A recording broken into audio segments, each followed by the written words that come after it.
Victor Hugo, né le 26 février 1802 à Besançon, est l'une des figures les plus emblématiques de la littérature française et mondiale. Poète, romancier, dramaturge et homme politique engagé, il incarne le romantisme dans toute sa splendeur. Son œuvre, d'une richesse inouïe, traverse les siècles et continue d'inspirer. Aujourd'hui, plongeons ensemble dans le parcours fascinant de cet écrivain hors du commun. Les premiers pas d'un génie littéraire. Victor-Marie Hugo voit le jour dans une famille militaire. Son père, le général Léopold Hugo, est un homme de guerre, tandis que sa mère, Sophie Trébuchet, est une femme cultivée. Très tôt, Victor est exposé aux lettres et aux idées. À l'âge de 10 ans, il est envoyé à Madrid, où il poursuit ses études avant de revenir à Paris en 1812 après la séparation de ses parents.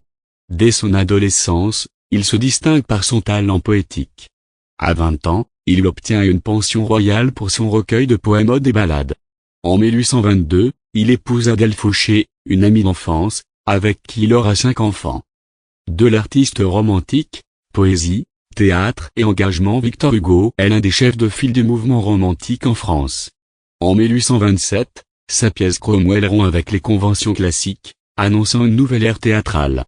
3 ans plus tard, Hernani provoque un véritable scandale au théâtre français, consolidant sa position de leader du romantisme. Dans le domaine poétique, il publie des recueils tels que Les Orientales, Les Feuilles d'automne et Les Voix intérieures, où il explore les thèmes de la nature, de l'amour et de la liberté. En 1831, il publie son premier grand roman, Notre-Dame de Paris, qui rencontre un immense succès et le consacre comme romancier. Un homme de pouvoir, politique et exil. Engagé politiquement, Victor Hugo devient député en 1845. Il soutient la monarchie de Juillet, mais évolue vers des positions républicaines après les événements de 1848. Opposé au coup d'État de Louis-Napoléon Bonaparte en 1851, il est contraint à l'exil. Il s'installe d'abord en Belgique, puis à Jersey et enfin à Guernesey, où il vivra près de 20 ans. Durant cet exil, il écrit certaines de ses œuvres majeures, dont Les Châtiments, Les Contemplations et La Légende des siècles. En 1870, à la proclamation de la Troisième République, il revient en France et est accueilli en héros.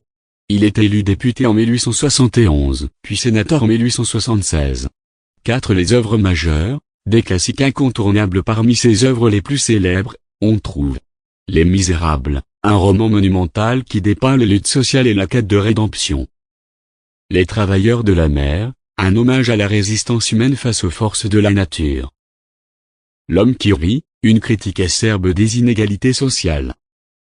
93, un roman historique sur la Révolution française. Son recueil de poèmes Les Contemplations est également un chef-d'œuvre, mêlant lyrisme et réflexion philosophique. Vers la fin d'une vie, un héros national. Victor Hugo meurt le 22 mai 1885 à l'âge de 83 ans des suites d'une congestion pulmonaire. Ses funérailles sont nationales, et un cortège de plus de 2 millions de personnes l'accompagne jusqu'au Panthéon, où il repose aux côtés d'autres grandes figures de l'histoire française.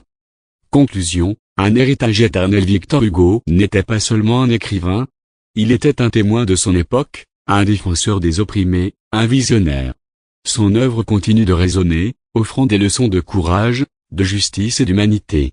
À travers ses mots, il nous invite à rêver d'un monde meilleur et à lutter pour le rendre réel.